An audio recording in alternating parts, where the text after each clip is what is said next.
Oppenheimer presenta. Llega a usted por cortesía de SAP. Innovación e inteligencia para enfrentar los desafíos en América Latina. Arcos Dorados.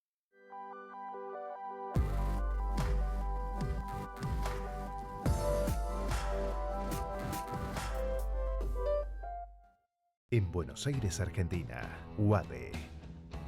Una universidad con pasión por enseñar. UADE, una gran universidad. ¿Sabías que según un estudio de la Universidad de Oxford, casi la mitad de los trabajos actuales podrían dejar de existir en 10 años? La inteligencia artificial llegó para quedarse. ¿Cómo te va a afectar la automatización? ¿Cuáles son los trabajos del futuro? Andrés Oppenheimer te lo cuenta en su nuevo libro, Sálvese quien pueda. Y no te quedes atrás. Encuéntralo en librerías.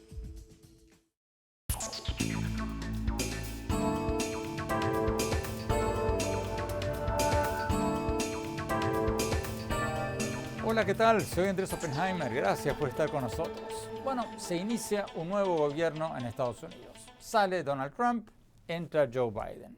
Y la pregunta del momento es ¿cuánto cambiará la política exterior de Estados Unidos bajo el nuevo gobierno de Biden? ¿Vamos a ver un cambio dramático en las relaciones con América Latina? ¿Va a cambiar radicalmente la política hacia Venezuela, México, Argentina y otros países? Y la otra gran pregunta que se están haciendo muchos de ustedes. ¿Va a ayudar Biden a América Latina a conseguir vacunas contra el coronavirus? ¿Por qué? Porque Trump firmó una orden ejecutiva que le da prioridad a los estadounidenses para recibir la vacuna y no firmó el acuerdo internacional COVAX de la Organización Mundial de la Salud para ayudar a conseguir vacunas a los países que todavía no las tienen. ¿Va a cambiar todo esto bajo el gobierno de Biden? Vamos a hablar todo esto con el doctor Benjamin Gedan, subdirector del programa de América Latina del Centro de Estudios Woodrow Wilson de Washington y exdirector del Departamento de Asuntos Sudamericanos de la Casa Blanca. Y vamos a hablar también con el profesor Eduardo Gamarra de la Universidad Internacional de la Florida, un hombre muy cercano a muchos funcionarios de la nueva administración. Y más tarde en el programa vamos a ver qué nos dijo en una entrevista de salida el representante especial del presidente Trump para Venezuela, Elliot Abrams. Abrams nos confirmó que ya tuvo una reunión de trabajo con el equipo de transición de Biden. Le vamos a preguntar qué les aconsejó y qué escuchó de ellos sobre qué va a ser el nuevo gobierno de Estados Unidos sobre Venezuela. Hemos tenido una política bipartidista. Ambos partidos, por ejemplo, el senador Menéndez, que será el jefe de la Comisión de Relaciones Extranjeras, es y ha sido un gran supporter de nuestra política hacia Venezuela, y hay otros demócratas también. El presidente electo Biden ha dicho que Maduro es un dictador. No creo que vamos a ver grandes cambios en la política, y creo que entienden que el cara de la oposición, el líder de la oposición es Juan Guaidó. Y hacia el final del programa, mi opinión sobre este convulsionado, turbulento cambio de gobierno que estamos viviendo en Estados Unidos y el futuro de la democracia en este país. Bueno, empecemos con la política exterior del gobierno entrante de Estados Unidos. Vayamos a Washington con el doctor Benjamin Gedan. Doctor Gedan, muchas gracias por estar con nosotros. Antes de hablar de América Latina, hablemos un poco de lo que se viene en el mundo. Porque Joe Biden, el nuevo presidente, es un hombre de centro. No era el candidato preferido de la izquierda del Partido Demócrata. ¿Usted cree que vamos a ver cambios radicales en la política de Estados Unidos? ¿O que va a estar tan centrado en combatir la pandemia de coronavirus que no va a dar abasto para grandes cambios en política exterior? No, obviamente él va a tener muchos desafíos domésticos, más que nada la necesidad de dar una respuesta a la pandemia y sus efectos económicos dentro de su propio país.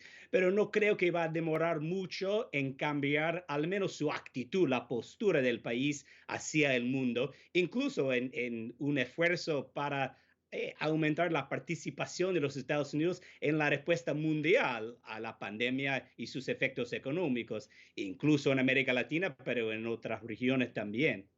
¿Cuáles son los principales cambios que ve usted en la política del nuevo presidente Biden hacia América Latina? ¿Es cierto, por ejemplo, que Biden va a dar un giro mayúsculo en materia de inmigración y que le va a dar un paquete de ayuda enorme a América Central? Sí, bueno, hay que reconocer que Biden visitó Latinoamérica 16 veces durante su época en la Casa Blanca, cuando era vicepresidente. Creo que tal vez va a ser el primer presidente con tanta experiencia, contactos, relaciones en la región, y por eso va a poner mucho más énfasis en la región que hizo Donald Trump, quien visitó Latinoamérica creo que una sola vez durante 4 años, y fue el primer mandatario estadounidense que no asistió a la Cumbre de las Américas.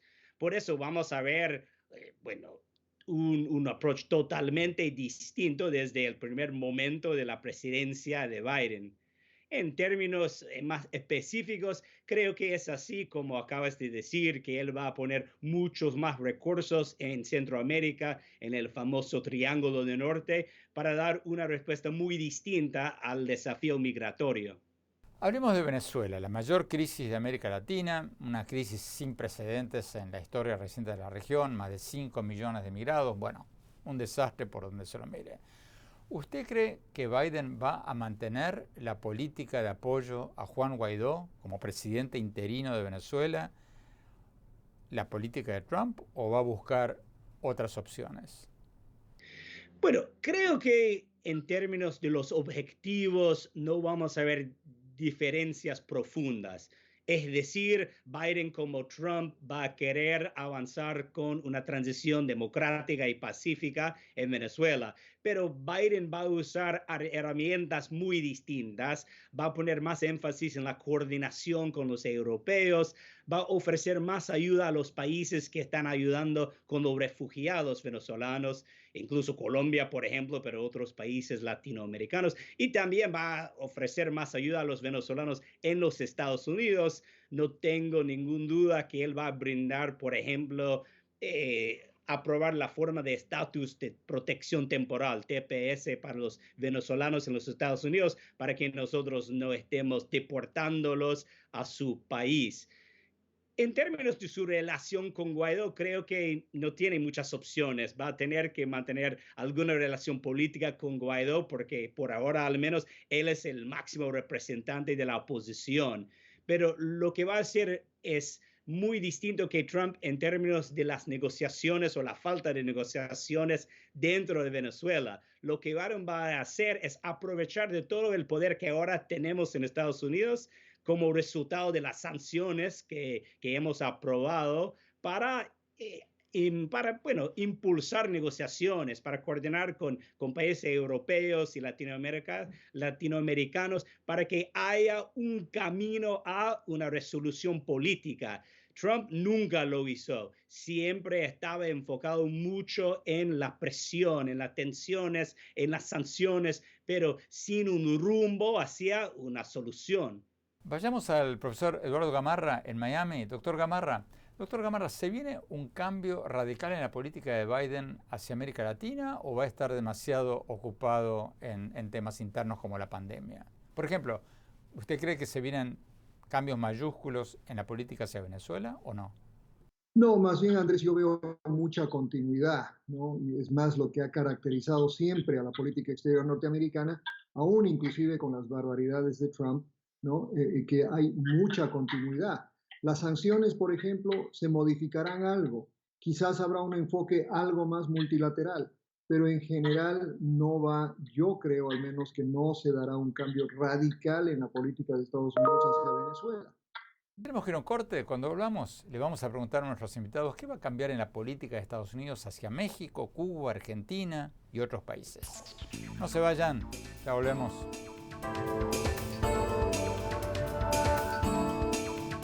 ¿Sabías que según un estudio de la Universidad de Oxford, casi la mitad de los trabajos actuales podrían dejar de existir en 10 años? La inteligencia artificial llegó para quedarse. ¿Cómo te va a afectar la automatización? ¿Cuáles son los trabajos del futuro? Andrés Oppenheimer te lo cuenta en su nuevo libro, Sálvese quien pueda. Y no te quedes atrás. Encuéntralo en librerías.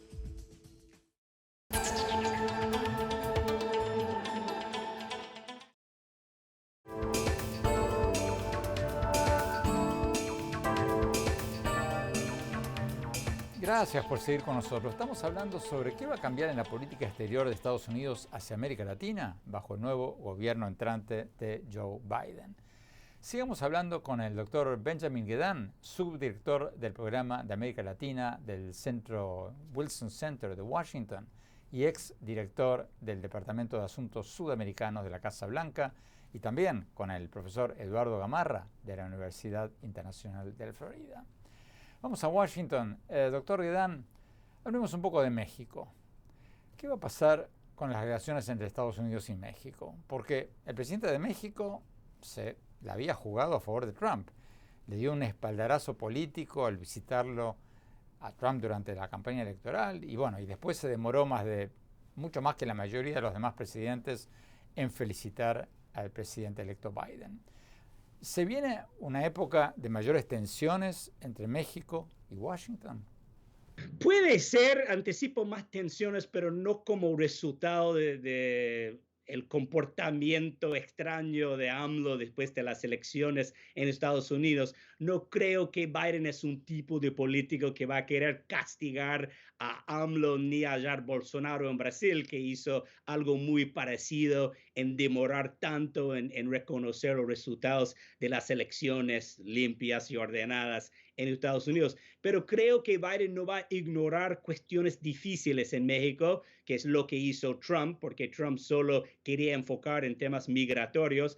Para Biden va a poner más énfasis en el combate contra la corrupción, por ejemplo, en las amenazas a la libertad de prensa en México, en cuestiones de la coordinación de seguridad que ahora está en jaque. Y bueno, por eso creo que va a ser una más complicada, pero también más dinámica, más diversa, con una agenda más amplia, porque Biden reconoce la importancia de la relación comercial, de la relación de seguridad, que Trump nunca reconoció. Para Trump siempre estaba amenazando a México para obtener acuerdos migratorios, pero no tenía en ningún momento interés en otros aspectos de una relación tan cercana, tan importante para ambos países.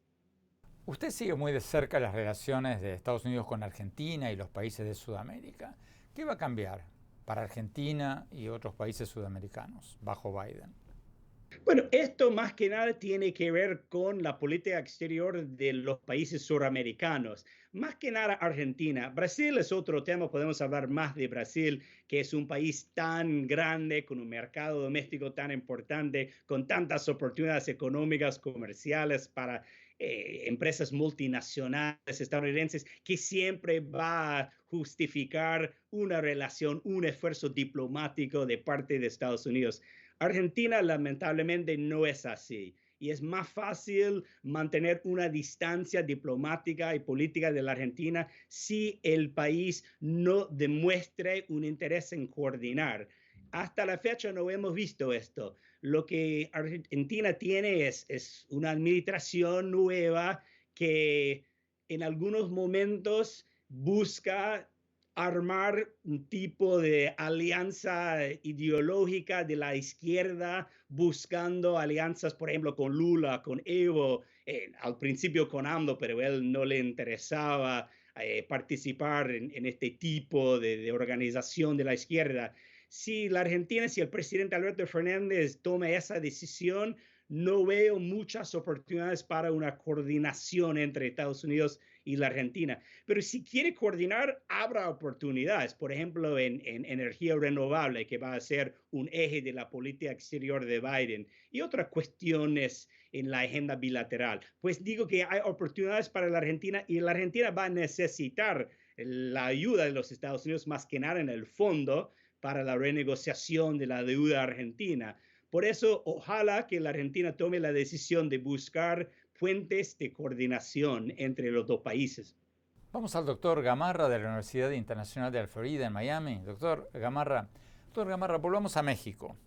Como decíamos recién, hubo tensiones entre demócratas y republicanos en Estados Unidos durante la campaña electoral, cuando el presidente de México visitó a Trump y le dio un espaldarazo político en la mitad de la campaña. ¿Usted ve mayores tensiones entre Estados Unidos y México bajo el nuevo gobierno? Yo creo que van a haber tensiones, por supuesto, pero no son grandes tensiones como digamos, uno supondría, dada la relación próxima que tuvo con el presidente Trump. Porque México es un país de extraordinaria importancia para los Estados Unidos. El Tratado de Libre Comercio es de gran importancia para la recuperación de este país, como para la recuperación de México. El tema migratorio es extraordinariamente importante en cuanto a la nueva política de Estados Unidos en temas migratorios. Pero además yo creo que México se convierte en un aliado significativo para lo que Biden quiere hacer en el resto de la región. Si algo va a haber en el cambio de enfoque, va a ser un enfoque mucho multilateral, pero también a la vez va a ser un retorno a la política, digamos, centrada en asistencialismo vía USAID, ¿no? Tratar de promover el desarrollo latinoamericano, algo que ha desaparecido en los últimos 4 años. Tenemos que ir a un corte. Cuando volvamos, vamos a preguntarle a nuestros invitados algo que muchos de ustedes se estarán preguntando. Si el nuevo gobierno de Estados Unidos, el gobierno de Joe Biden, va a ayudar a los países latinoamericanos a conseguir las benditas vacunas contra el coronavirus. Porque Trump firmó una orden ejecutiva dándole prioridad a los estadounidenses y no firmó el acuerdo de la Organización Mundial de la Salud para ayudar a los países en desarrollo a conseguir vacunas. ¿Cambiarán las cosas ahora? No se vayan, ya volvemos. ¿Sabías que según un estudio de la Universidad de Oxford, casi la mitad de los trabajos actuales podrían dejar de existir en 10 años? La inteligencia artificial llegó para quedarse. ¿Cómo te va a afectar la automatización? ¿Cuáles son los trabajos del futuro? Andrés Oppenheimer te lo cuenta en su nuevo libro, Sálvese quien pueda. Y no te quedes atrás. Encuéntralo en librerías.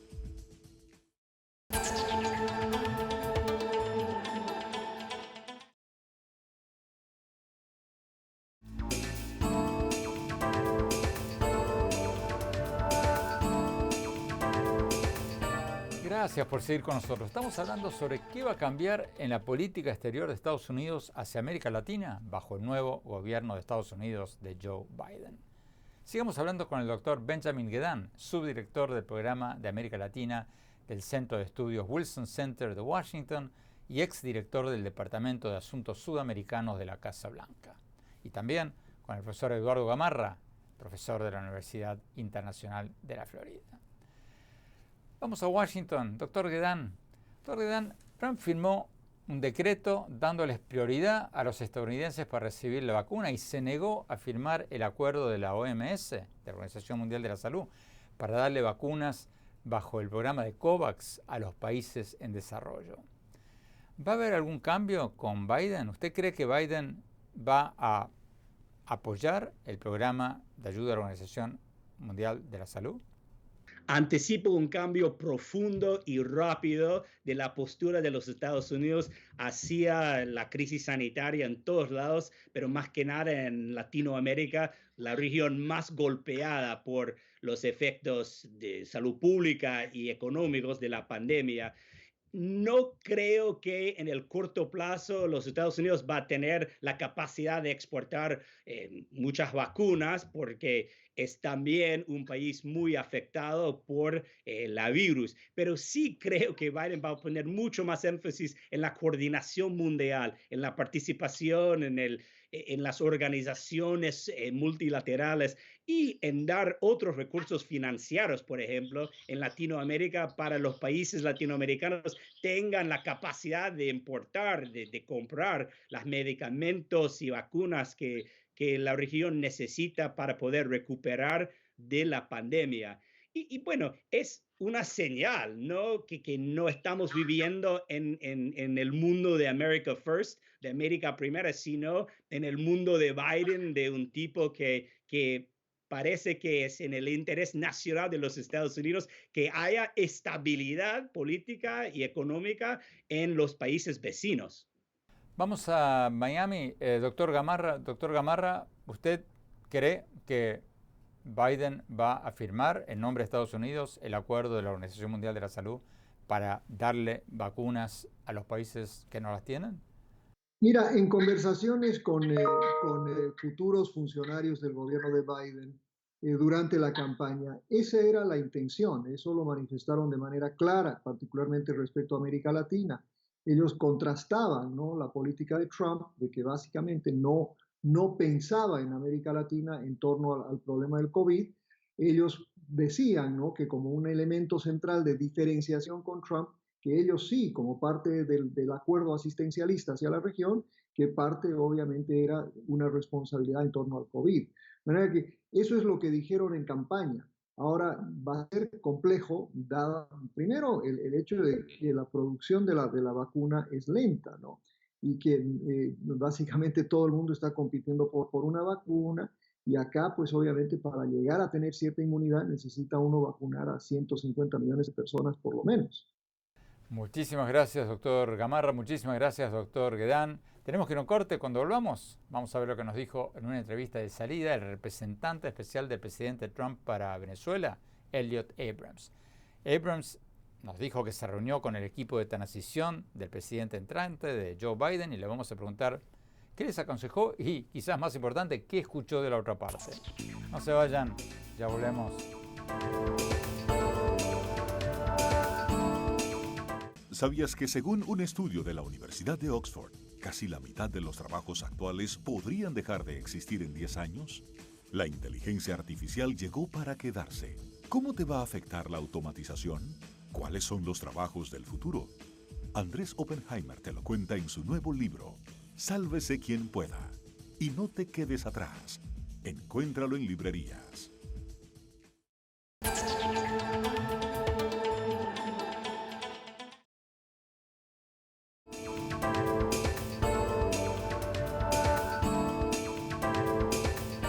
Gracias por seguir con nosotros. El representante especial del presidente Trump para Asuntos de Venezuela, Elliot Abrams, se reunió con el equipo de transición del gobierno entrante de Joe Biden para ponernos al día sobre la crisis de Venezuela, según nos dijo el propio funcionario. Hablamos con él pocos días antes del cambio de gobierno y le preguntamos qué les aconsejó a los funcionarios de Biden y qué escuchó de ellos sobre qué hará el nuevo gobierno de Estados Unidos sobre Venezuela. Veamos lo que nos dijo.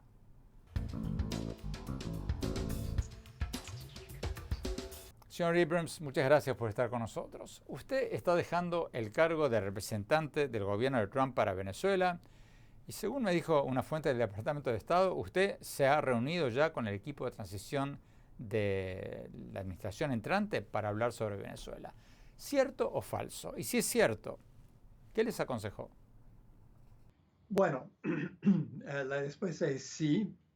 Había unas reuniones y bueno, les dije que creo que la política de apoyo a la oposición democrática, al presidente interino Juan Guaidó, a la Asamblea Nacional legítima, esos son partes de una política, digamos, correcta.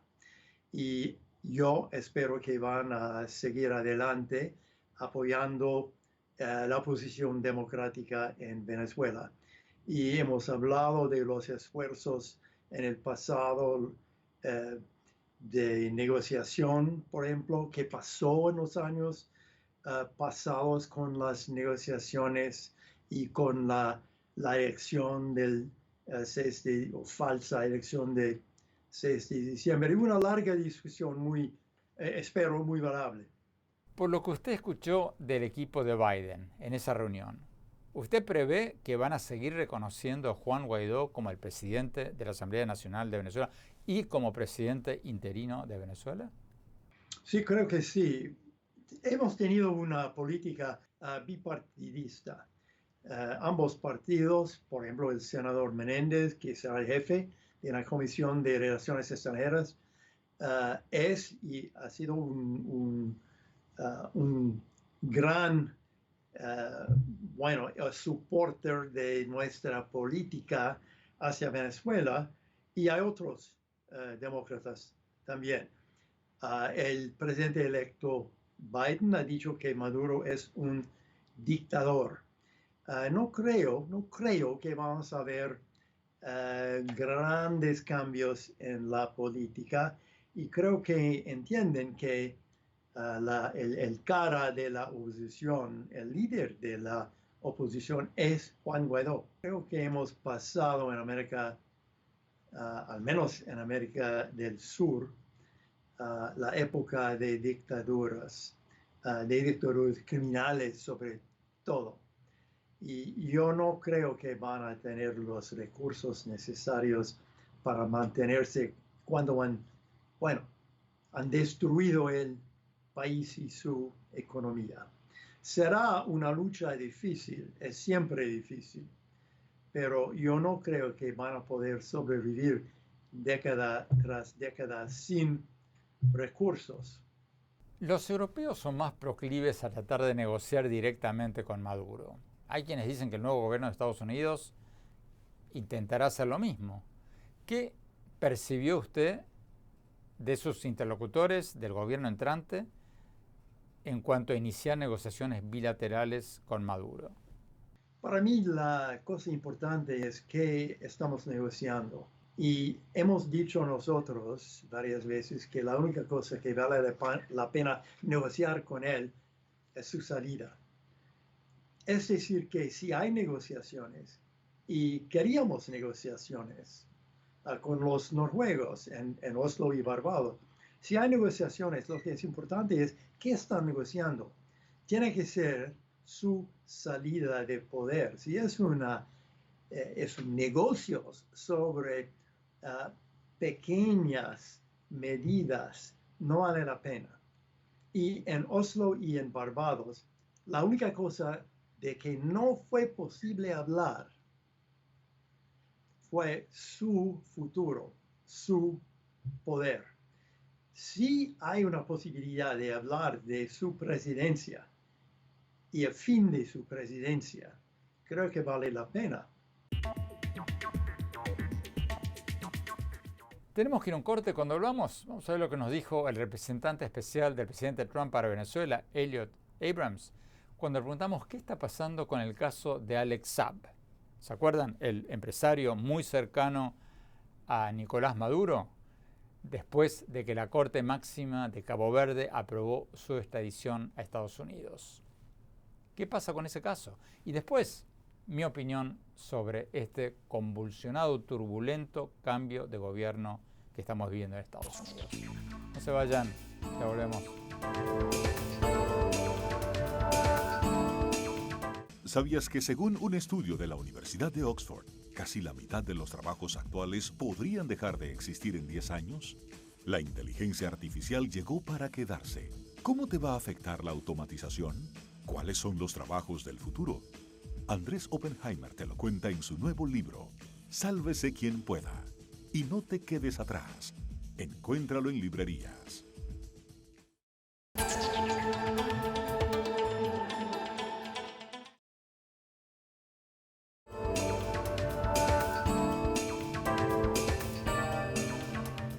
Gracias por seguir con nosotros. Sigamos viendo la entrevista con el representante especial del presidente Trump para Venezuela, Elliot Abrams, que nos contó que se reunió con el equipo de transición del presidente entrante, Joe Biden, para intercambiar opiniones sobre cómo restaurar la democracia en Venezuela.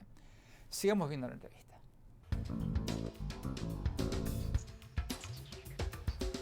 Señor Abrams, el empresario colombiano Alex Saab, a quien el Departamento de Tesoro de Estados Unidos indica como uno de los principales testaferros de Maduro, fue pedido en extradición por Estados Unidos y un tribunal de apelaciones de Cabo Verde hace poco ratificó un fallo previo que permitía la extradición. ¿Por qué no lo han extraditado todavía? Bueno, yo creo que que será posible. El sistema de justicia de Cabo Verde es independiente, es un sistema legítimo y honesto, independiente, y ha durado mucho tiempo y va a durar más tiempo. Pero al fin, creo que los jueces van a decidir que deben extraditar Saab para un proceso en los Estados Unidos. Y cuando, en unos meses, yo habría preferido, evidentemente, el año pasado, pero creo que donde está el caso en este momento, creo que estamos hablando de unos meses más, 3, 4, algo así. 3 o 4 meses.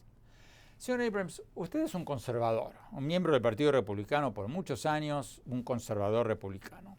¿Cómo ve el futuro de su partido en materia de política exterior después del ataque al Congreso incitado por el presidente Trump el 6 de enero? O sea, para hacer la pregunta más directamente, ¿con qué autoridad moral van a criticar a la dictadura de Cuba o de Venezuela? Senadores republicanos como Ted Cruz o congresistas como Díaz Balart o Carlos Jiménez de Florida, cuando apoyaron el intento de revertir el resultado de unas elecciones en Estados Unidos. ¿Con qué cara lo van a hacer? Bueno, yo preferiría hablar de eso después de salir del gobierno como ciudadano independiente, pero hablando para el gobierno norteamericano y el departamento, en una semana tendremos un nuevo presidente. Y cuando digamos, junio,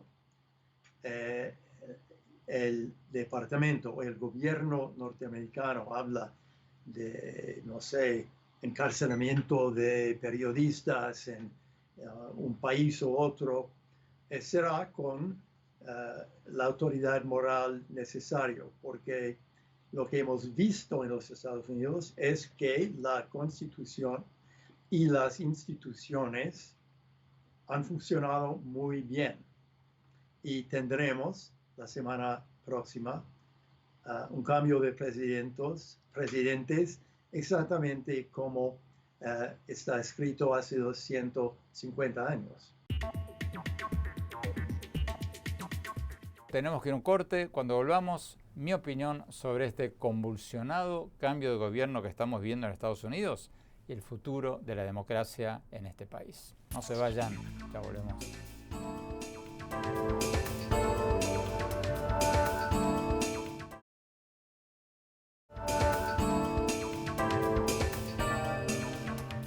Gracias por seguir con nosotros en este programa sobre el convulsionado, turbulento cambio de gobierno que estamos viviendo en Estados Unidos.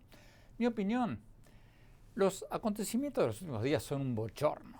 El ataque al Congreso por una turba incitada por el presidente Trump es uno de los hechos más escandalosos de la historia reciente de este país.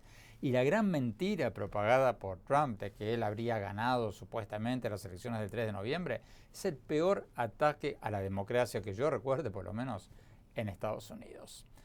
Algunos de ustedes que simpatizan con Trump van a pensar que estoy exagerando, que no se puede enjuiciar supuestamente a un presidente porque unos cuantos loquitos entraron en el Congreso, que Trump tenía y tiene el derecho constitucional de impugnar los resultados electorales.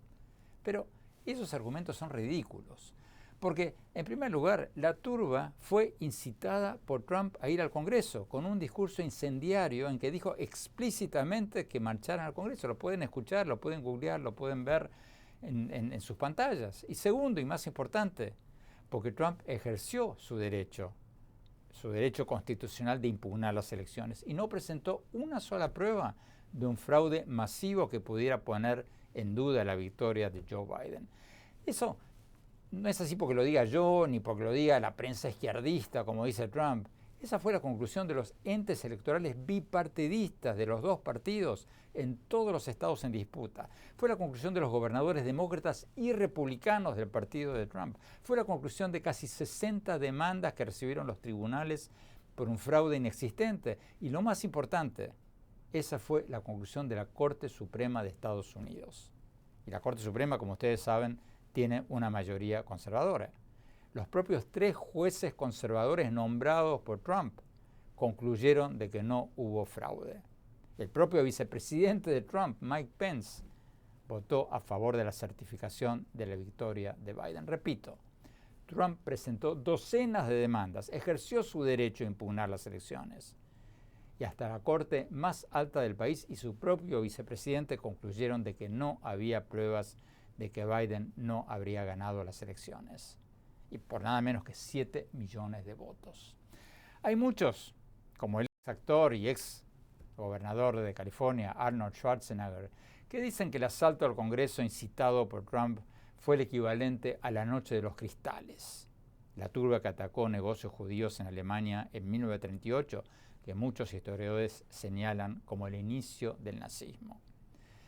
Yo soy un poco reacio a hacer comparaciones con el nazismo, porque la Noche de los Cristales rotos dejó 91 muertos y el ataque al Congreso de Estados Unidos dejó 5 muertos. Y aunque el gobierno de Trump fue cruel con los inmigrantes y las minorías, bueno, no se puede comparar con los errores del nazismo.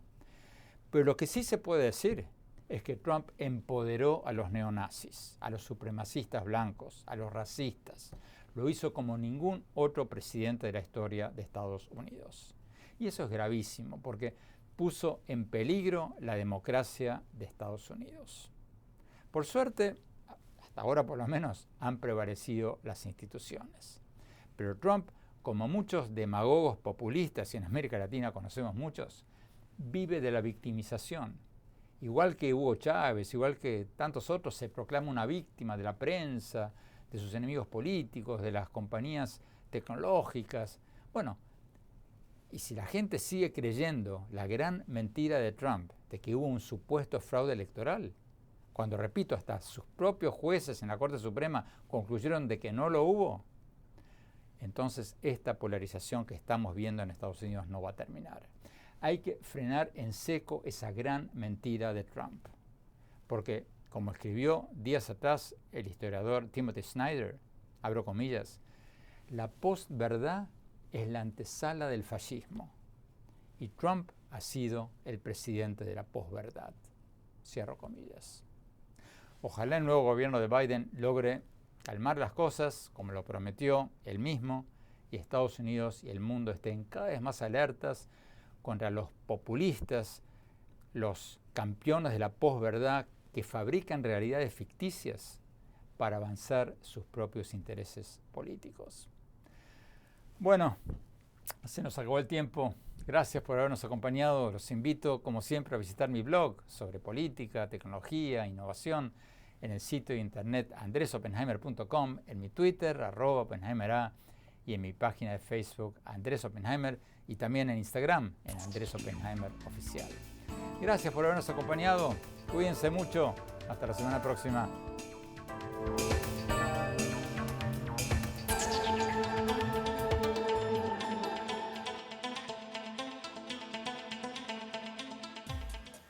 Oppenheimer presenta.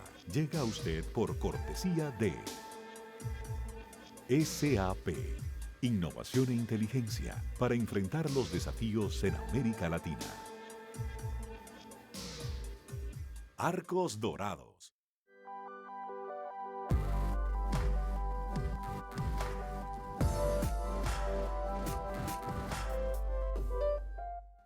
En Buenos Aires, Argentina, UADE.